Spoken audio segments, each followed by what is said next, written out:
हरि ओम दुर्गे स्मृता हरशिवे तमसे सजन्तो स्वस्तिस्मृता मतिमतीव शुभां ददासि दारिद्र्य दुख भयहारनिका त्वदन्।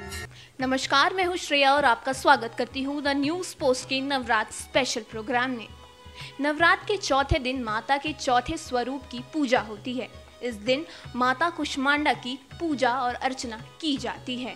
वहीं ऐसी मान्यता है कि माता कुष्मांडा ने ही इस सृष्टि की रचना की थी। संसार को दैत्य के अत्याचारों से मुक्त कराने के लिए माता कुष्मांडा ने अवतार लिया था। यही कारण है कि माता कुष्मांडा को आदि शक्ति का भी स्वरूप कहा जाता है।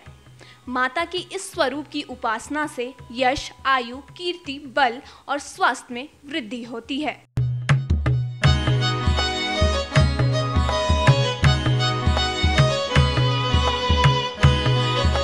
दुर्गा का कात्यायनी कल्प के अंदर में चतुर्थ दिन, चौथा दिन का पूजा है। कुष्मांडेति चतुर्मुखम, प्रथम शैलपुत्री च, द्वितीयं ब्रह्मचारिणी, तृतीयं चंद्रघंटेति, कुष्मांडेति चतुर्मुखम। आज जो कुष्मांडा का जो है वो आदि शक्ति के स्वरूप में आई है।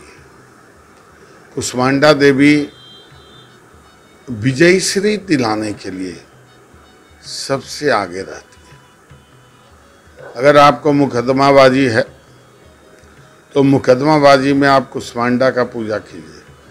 देखिए, कुष्मांडा देवी का तांत्रिक पूजा बहुत कठिन होता है और वैदिक पूजा सबसे आसान होता है। पीला पुष्प, पीला चावल, पीला चंदन, ये सब जो है सो लेकर के देखिए, पंचोपचार पूजा नित्य होता है, जिसको कहते हैं पंचोपचार माने जल, पुष्प, चंदन, धूप, दीप, नैवेद्य। ये पंचोपचार पुष्प पूजा हुआ। इतना तो पूजा रोज करना ही चाहिए, आप जैसे भी करिए। कुष्मांडा देवी का विशेषता जैसे कि तृतीय दिवस में सफ़ेद पुष्प और सफ़ेद चावल का महत्व है। आज जो है सो पीला चावल, पीला पुष्प, पीला मिठाई, इसका महत्व है। तो कुष्मांडा देवी का पूजा करने से आपको जो है विजयश्री मिलेगा। मुकदमाबाजी में जीत जाएंगे आप पर कोई दुश्मन जो है फतह नहीं कर सकेगा। जब राजा महाराजा जब जाते थे युद्ध में तो कुष्मांडा का उपासना पंडित लोग वहाँ करते थे और उसी कोई तांत्रिक पद्धति से करते थे, कोई वैदिक पद्धति से करते थे और राजा विजयश्री होकर के लौटते थे। केस, मुकदमा, इलेक्शन, इसमें कुष्मांडा देवी का पूजा विधि विधान से करने से लोगों को प्राप्ति होती है। चूँकि इसका एक तांत्रिक मंत्र है, हम नहीं बता सकते, वो रहस्य है और उसको सबको सुनने का अधिकार नहीं है। लेकिन आप जो कुष्मांडा देवी का जब पूजा करेंगे तो दुर्गे देवी नमो नमः, कुष्मांडेति दुर्गे देवी नमो नमः, दुर्गे के नाम से ही आप पूजा कर सकते हैं। ये आदि शक्ति का स्वरूप में आता है।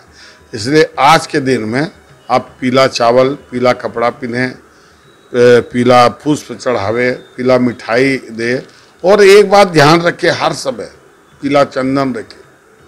हर दिन अगर आप नवकल्प की पूजा करते हैं तो पहला दिन 1 कुमारी, दूसरा दिन 2 कुमारी, तीसरा दिन 3 कुमारी, चौथा दिन 4 कुमारी, 5वां दिन 5 कुमारी, छठा दिन 6 कुमारी, 7वां दिन 7 कुमारी, 8वां दिन 8 कुमारी और 9वां दिन 9 कुमारी।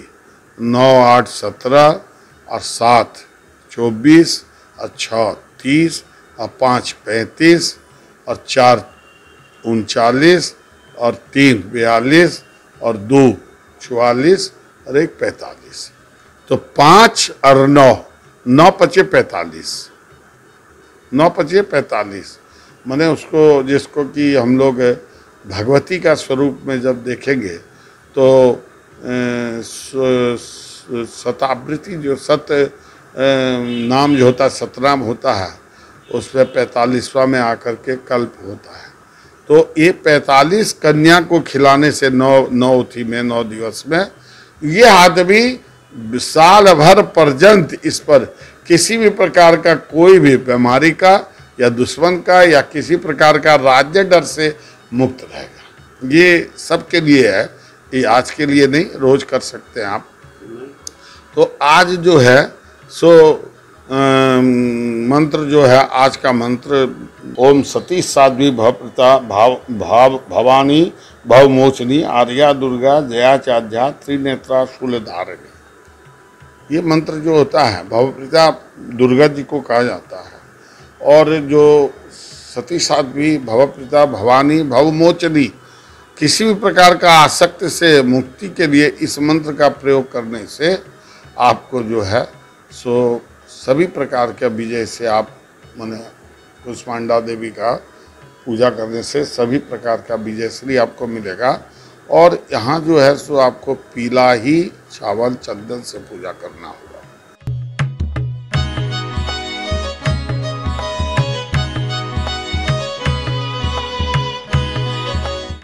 आप भी तीर्थ पुरोहित पंडित मिश्रा जी द्वारा बताए गए विधि से माता कुष्मांडा की पूजा और अर्चना करें और अपने जीवन में मनोवांछित फल की प्राप्ति करें। फिर लौटेंगे आपके साथ माता के दूसरे स्वरूप की व्याख्यान के साथ। बने रहिए द न्यूज़ पोस्ट के साथ। हरि ओम दुर्गे स्मृता हर शिवे तमसे सजंतो स्वस्तिस्मृता मतिमतीव शुभां ददासि दारिद्र्य दुख भयहारनिका